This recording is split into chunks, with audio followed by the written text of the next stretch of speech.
Hello friends, good morning. Subject mathematics and welcome to the Galaxy Group of Science. हम बात कर रहे थे सीक्वेंस, अरिथमेटिक सीक्वेंस की और उनके एग्जाम्पल्स की. तो नेक्स्ट एग्जाम्पल जो हमारे एनसीईआरटी में है, एग्जाम्पल नंबर 6.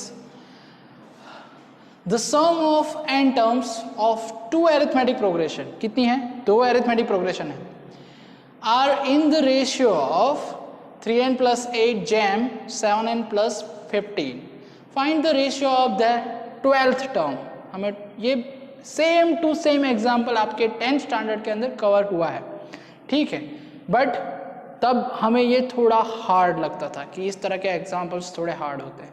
बट मैं आपको एक ट्रिक दिखाने वाला हूँ, इससे आपको पता चल जाएगा कि जब भी the sum of n terms और उसका रेशियो दिया गया हो तो आप कोई भी एग्जाम्पल बहुत इजीली सॉल्व कर सकते हो, ठीक है. तो यहाँ पर एक तो दो चीज़ें आपको याद रखनी है. कौन सी? कि एक तो आपको दो ऐसी अरिथमेटिक सीक्वेंस, मैं फर्स्ट सीक्वेंस कहूँगा A1 को, ठीक है, और दूसरी सीक्वेंस कहूँगा A2 को, ठीक है.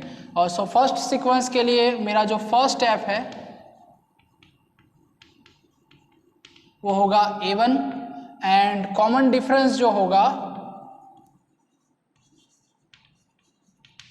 वो होगा मेरा D1, ओके. और सेकंड जो मेरी अरिथमेटिक प्रोग्रेशन है उसके लिए मेरा फर्स्ट स्टेप जो होगा वो होगा A2 एंड कॉमन डिफरेंस जो होगा वो होगा मेरा D2, ओके. सो हमारे पास क्या है? सम ऑफ n टर्म्स, मतलब दोनों के लिए n टर्म्स कॉमन है. सम ऑफ n टर्म मतलब S1, मतलब पहली जो अरिथमेटिक सीक्वेंस है, फर्स्ट सीक्वेंस, उसके n टर्म्स का एडिशन, और हमें जो गिवन है उसकी बात कर रहा हूं, द रेशियो. और दूसरी जो हमारी सीक्वेंस है S2, उसके n टर्म्स का एडिशन, और उसका रेशियो हमें गिवन है क्या? That is 3n plus 8 divided by 7n plus 15. और इसके ऊपर से हमें 12th टर्म, मतलब 12th टर्म का मतलब क्या हुआ? आप ध्यान से देखिएगा कि 12th टर्म का मतलब हुआ A12, मतलब पहली जो सीक्वेंस है आपकी A1 12 और A2 12, उनका रेशियो आपको फाइंड आउट करना है. क्लियर? अब एग्जाम्पल को अच्छे से समझना. समेशन के फॉर्म में आपको रेशियो दिया गया है और एरिथमेटिक टर्म के रूप में आपको रेशियो फाइंड आउट करना है, ओके ना. सो ध्यान दीजिएगा. सो A12 का मतलब क्या होता है हमें पता है. क्या क्या पता है आपको? कि जनरल टर्म रहता है एरिथमेटिक प्रोग्रेशन के लिए, तो A12 का इक्वेशन क्या होता है वो आपको पता है. कि हमने लिया है क्या कि फर्स्ट टर्म का फर्स्ट स्टेप अगर A1 है, सो A1 plus 12 minus 1 into D1, ये होगा फर्स्ट इक्वेशन के लिए 12 स्टेप. और सेकंड के लिए फर्स्ट स्टेप है हमारा A2 एंड कॉमन डिफरेंस है D2, तो उसके लिए भी क्या होगा 12 माइनस 1 इंटू D2. ये हमें फाइंड आउट करना है इनडायरेक्टली, है ना. सो आप देखोगे तो 12 माइनस 1 मतलब A1 प्लस 11 D1 चाहिए आपको, और A2 प्लस 11 D2 आपको फाइंड आउट करना है. ये क्वेश्चन है हमारा. 12th टर्म का रेशियो फाइंड आउट करना है, मतलब ये फॉर्म आपको लाना है, ठीक है. चलो, तो हमारे पास है ये कि उनका जो रेशियो है वो ये रहेगा. अब सम ऑफ n नंबर्स वो आपको अच्छे से पता है कि क्या होगा. सो फर्स्ट के लिए n/2 एडिशन, सीरीज का इक्वेशन, ओके, कल ही हमने डिस्कस किया था. सो कंफ्यूज मत होना. A1 प्लस n तो दोनों के लिए कॉमन है, ठीक है. सो S1n का फॉर्मूला ये होगा, राइट. और same to same n/2 S2 के लिए फर्स्ट स्टेप होगा हमारा A2, n दोनों के लिए कॉमन है, कॉमन डिफरेंस होगा D2.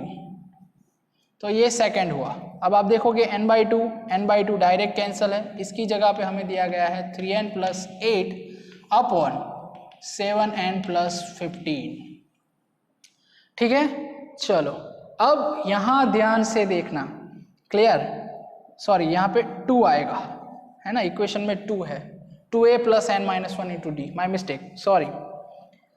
सो नेक्स्ट, अब आप देखोगे तो 2a1 + n - 1 × d1 upon 2a2 + n - 1 × d2 is equal to 3n + 8 upon 7n + 15। So friends, ये जो है वो एग्जाम्पल का हार्ट है। अब ध्यान यहाँ देना है, देखो ये तो बहुत इजी था, सिंप्लीफिकेशन, इक्वेशन रखा, सिंप्लीफिकेशन किया। अब यहाँ देखना है और यहाँ देखना है, हमें लाना था यहाँ पे d1 का जो कोएफिशिएंट है वो 11 लाना है, और a1 का जो कोएफिशिएंट है वो 1 है, कुछ नहीं है मतलब 1 है मल्टीप्लिकेशन में, ठीक है, क्योंकि मल्टीप्लिकेशन का यूनिट मेंबर क्या होता है 1। सो 1 a1 के साथ कोएफिशिएंट में चाहिए और 11 d1 के साथ कोएफिशिएंट में चाहिए। तो आप ध्यान से देखिए, यहाँ पर a1 की जगह पर क्या है 2, मतलब यहाँ पर मुझे क्या चाहिए था 1, मतलब यहाँ से 2 मुझे कॉमन निकालना पड़ेगा, यस और नो, हाँ, और n - 1 की जगह पे मुझे क्या चाहिए होगा, यहाँ पे चाहिए होगा मुझे 11, है ना। सो इनडायरेक्टली एक ऐसी मेंबर्स n = एक ऐसा मेंबर आपको सिलेक्ट करना है जिससे आपको ये फॉर्म मिले। तो यही इस क्वेश्चन का हार्ट है कि वो किस तरह से डिवाइड होगा। तो सिंपल सा एक लॉजिक है, देखना यहाँ पर। सो 11, तो एक तो 2 जो है वो कॉमन निकलने चाहिए, मतलब यहाँ पे 22 आना चाहिए, तो यहाँ से 2 कॉमन निकलेगा और यहाँ पर 11 आएगा, राइट। सो यहाँ पर एक और चीज है क्या कि n - 1 है, तो मुझे n = क्या रखना पड़ेगा, एक ज्यादा रखना पड़ेगा। 2 कॉमन लेने की वजह से 11 का डबल चाहिए मुझे।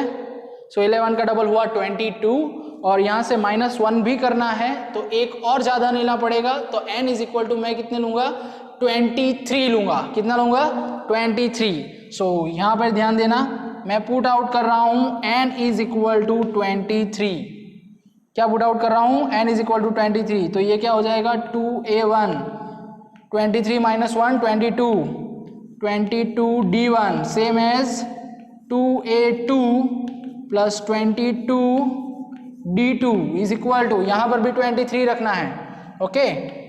सो 23 3s, so it is 23 60, 3 3s are 9, so it is 69 + 8 and 23 × 7, so 720 140 and 3 7s are 21, so 140 + 21 161 + 15, ये होगा आपका आंसर, राइट। चलो तो अब देखिए कि यहाँ से 2 क्या निकलेगा कॉमन, यहाँ से 2 कॉमन निकलेगा, इसे ध्यान से देखते रहना। सो 2 कैंसिल हो जाएगा, a1 + 11 d1 upon a2 + 11 d2 is equal to, ये 69 + 8 कितना होगा 77 डिवाइडेड बाय 161 + 15 176, ओके। सो ये होगा आपका। अब अगर कैंसिल करना चाहते हो तो आप कर सकते हो, rather than it is okay. So a1 12 upon a2 12 is equal to 77 upon 176. Factorisation करना चाहो तो कर सकते हो, rather than okay है, क्लियर। तो इस तरह से एग्जाम्पल सॉल्व होता है। कॉन्सेप्ट यही है कि आपको यहाँ कौन सा मेंबर लाना है, उसका डबल +1, वो n = वैल्यू रख दोगे तो आपको आंसर मिल जाएगा। It's very easy, clear. अगर फिर भी कोई कंफ्यूजन है तो पूछना। Next example number 7, the income of a person is 3 lakh in the first year, first year में उनकी इनकम ये है 3 लाख। इस तरह के एग्जाम्पल आपको रीड करते टाइम ऐसा लगता है कि बहुत हैवी है, बट बहुत ईजी होते हैं, तो ध्यान से देखिएगा। फर्स्ट ईयर में उनकी इनकम जो होती है वो 3 लाख है। He receives an increases of ₹10,000 to his income per year. Difference जो है पर ईयर उनको 10,000 ज़्यादा मिल रहा है, so it is D. Common difference जो होगा वो कितना है, 10,000 है, ठीक है। So his income per year for the next 19 years, find the total amount he receive in 20 years. Total amount he receives मतलब फर्स्ट ईयर जो इनकम हुई प्लस सेकंड ईयर जो इनकम हुई प्लस थर्ड ईयर जो income हुई, उसी तरह से उसने 20 साल में कितने रुपए कमाए उसका एडिशन पूछा है। सो यहाँ पर 20वें साल कितने रुपए कमाएगा वो होगा एरिथमेटिक प्रोग्रेशन का A20, बट 20 साल में कितने रुपए कमाए वो होगा आपका एरिथमेटिक सीरीज मतलब एडिशन।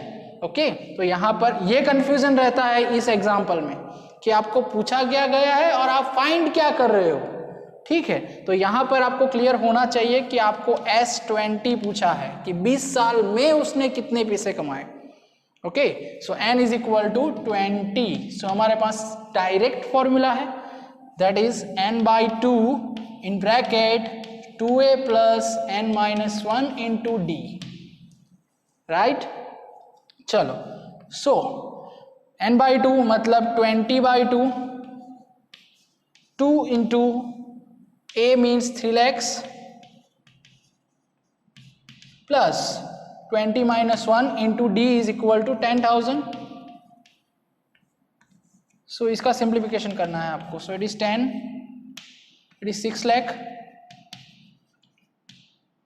plus 1,90,000 ऐड करो। So 6 plus 1 7,90,000 into 10, it is 79 lakhs. He receives 79 lakhs after, sorry, S20 after 20 years. Clear?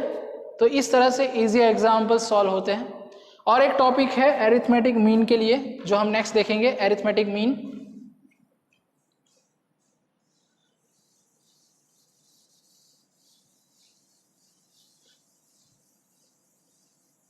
Okay, you got that. अगर कोई भी कंफ्यूजन है तो आप मैसेज या कॉल कर सकते हो, और ज़्यादा से ज़्यादा एग्जाम्पल्स जो भी आपको मिले एरिथमेटिक सीक्वेंस के लिए, सीरीज़ के लिए, वो निकालिए, गूगल पे से सर्च कीजिए, सॉल्व कीजिए। अगर डाउट है तो फोटो भेजिए, उसका सॉल्यूशन आपको तुरंत मिलेगा। क्लियर? नेक्स्ट टॉपिक है आपका एरिथमेटिक मीन। ध्यान देना यहाँ पर, ये नया टॉपिक है आपके लिए। अभी तक जो हमने पढ़ा वो ऑलरेडी 10th में कवर हो चुका था, बट ये एरिथमेटिक मीन एक नया टॉपिक है, ठीक है। सो एरिथमेटिक मीन का मतलब होता है मध्यस्थ, जो बीच में वैल्यूज निकल के आती है। जैसे हम कोई प्रैक्टिकल करते हैं तो उसके reading either up and down आ सकते हैं, अप एंड डाउन आ सकते हैं, तो आपको बोला जाता है कि उन दोनों का रेशियो ले लो, ठीक है, और जो मिडलिंग टर्म आएगी उस पर लाइन ड्रॉ कर दो, तो आपके जो रिजल्ट है वो एक ही लाइन में आ रहा है ऐसा माना जाएगा, लीनियर। तो उसी के रिगार्डिंग है मीन। मीन्स का होता है मध्यस्थ, कि अगर आपको पास if you having 3 consecutive term of AP, कि आपके पास 3 कंसेक्यूटिव टर्म है AP के लिए, जैसे कि एक है A, capital A and small b। ये अगर 3 कंसेक्यूटिव स्टेप्स है तो ध्यान रखिएगा कि b की जो वैल्यू है, अगर ये कंसेक्यूटिव स्टेप्स है और इसे मैं फर्स्ट स्टेप कहूँ तो a इज इक्वल टू क्या होगा मेरा, a इज इक्वल टू होगा a प्लस डी, राइट। और small b is equal to क्या होगा मेरा, a प्लस 2d, क्या होगा। a plus 2d। So next जो है कि अगर मुझे इस कैपिटल वैल्यूज निकालनी है तो मैं क्या करूंगा? सो डेफिनेटली एरिथमेटिक मीन, इसे मैं कहूंगा एरिथमेटिक मीन।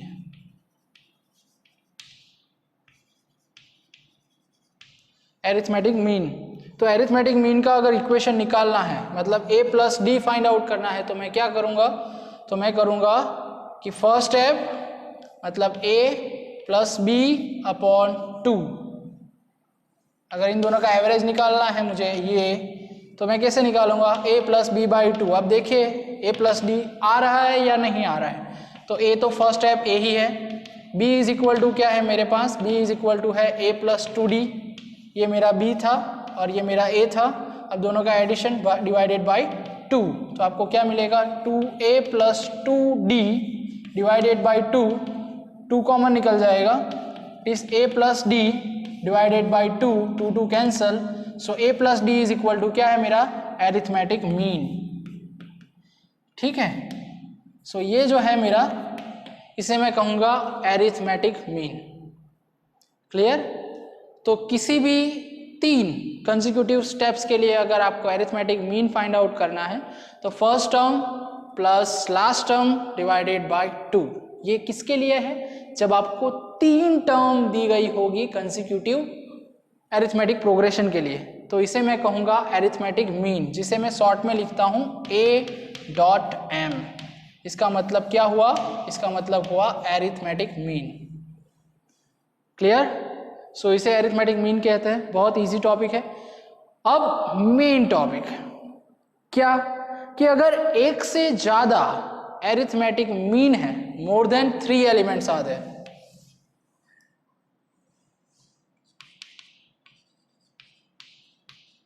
more than